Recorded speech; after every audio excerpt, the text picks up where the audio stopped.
le glioblastome est le cancer cérébral le plus fréquent et le plus grave chez l'adulte. Beaucoup de laboratoires essayaient de comprendre le fonctionnement des cellules de glioblastome pour développer de nouveaux traitements, mais relativement peu d'équipes étaient complètement focalisées sur l'évaluation de nouvelles stratégies thérapeutiques dans des modèles de glioblastome avec comme objectif de les évaluer chez les patients dans le cadre de l'essai clinique. Et c'est pour ça que le groupe GlioTex, qui est un acronyme qui veut dire glioblastome et thérapeutique expérimental, a été créé. Alors GlioTex, c'est un groupe de recherche qui est focalisé sur la recherche thérapeutique contre les glioblastomes avec 3 principaux objectifs. Développer ce qu'on appelle des modèles précliniques pour évaluer de nouveaux traitements, c'est par exemple les lignées cellulaires. Le deuxième objectif, c'est essayer d'identifier ce qu'on appelle des cibles thérapeutiques, des cibles sur lesquelles on pourrait faire agir des médicaments et présentes sur les cellules de glioblastome. Et enfin, le troisième objectif, c'est de tester de nouveaux médicaments sur ces modèles précliniques.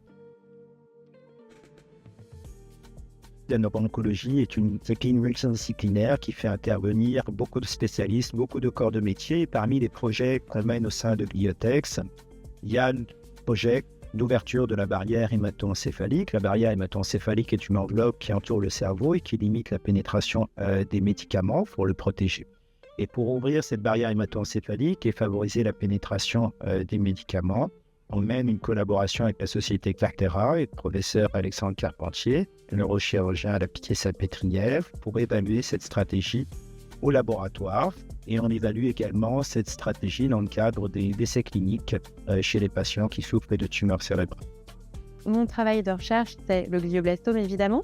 Et je m'intéresse à l'impact des hormones sexuelles masculines, la testostérone, et son récepteur, le récepteur aux androgènes, parce qu'on s'est rendu compte que les hommes étaient plus souvent atteints d'un glioblastome et avaient un moins bon pronostic que les femmes. Donc on étudie dans différents modèles l'imprégnation hormonale des cellules de glioblastome, non seulement sur le glioblastome en lui-même, sur les cellules de tumeur, mais aussi sur les cellules immunitaires qui sont recrutés par la tumeur, et en particulier les microglies, qui sont des macrophages spécifiques au cerveau. On étudie donc l'effet des hormones sur les cellules de glioblastome et sur les cellules immunitaires dans différents modèles, notamment les organoïdes, qui sont des mini-cerveaux qu'on recrée à partir des cellules souches, dans lesquelles on implante des cellules de tumeur de glioblastome. Au sein de l'équipe GlioTex, je travaille sur une modalité thérapeutique qui s'appelle les oligonucléotides antisens, dont l'idée dans le cadre du glioblastome est de pouvoir les sensibiliser à des traitements antitumoraux. Ce projet est très intéressant dans le cadre du glioblastome. On essaie une approche peu orthodoxe de sensibilisation au traitement. Donc l'idée, c'est de pouvoir rendre le glioblastome plus sensible à ce qu'on utilise d'habitude. Une des stratégies thérapeutiques utilisées par GlioTex, c'est le repositionnement. L'idée du repositionnement est d'utiliser des médicaments déjà sur le marché, donc déjà connus, déjà étudiés, afin de les utiliser dans le cadre du glioblastome et de voir si elles ont un effet antitumoral en plus de leur effet habituel. Un exemple de positionnement est un antibiotique appelé la dactylomycine qui n'est plus utilisé chez l'homme et qu'on va pouvoir utiliser dans le cadre du glioblastome. Au cours de nos travaux précédents, on a démontré que le récepteur à l'hormone de croissance aurait un rôle dans la prolifération, c'est-à-dire la capacité des cellules à se reproduire de façon incontrôlée, mais également dans leur capacité à envahir le tissu environnant. Donc ça fait un glioblastome qui est beaucoup plus invasif. Donc une fois qu'on a démontré ça, l'idée c'est de bloquer ce récepteur grâce à des molécules chimiques. Et donc c'est là où le projet en est. Donc on est en train d'essayer d'identifier des molécules qui auraient la capacité de bloquer ce récepteur pour éventuellement bloquer la progression de ces glioblastomes présentant une suractivation du récepteur à l'hormone de croissance. Travailler sur le glioblastome est très intéressant car c'est une maladie très difficile à traiter, avec peu de traitements actuellement, et ça renforce un peu notre volonté de pouvoir mener à bien les projets et de pouvoir traiter les patients derrière.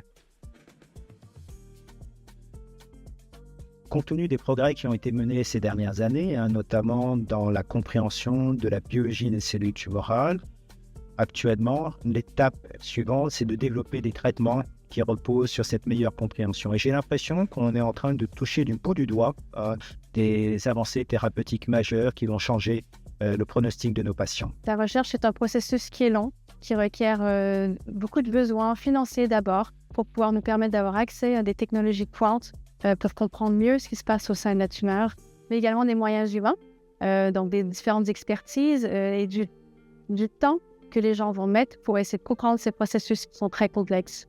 Donc, le soutien des donateurs va nous permettre de pouvoir avancer sur ces différents projets qui sont très prometteurs. La recherche avance. On a encore beaucoup de travail devant nous. Et cette recherche est possible grâce à la RTC et puis grâce à vous. Merci.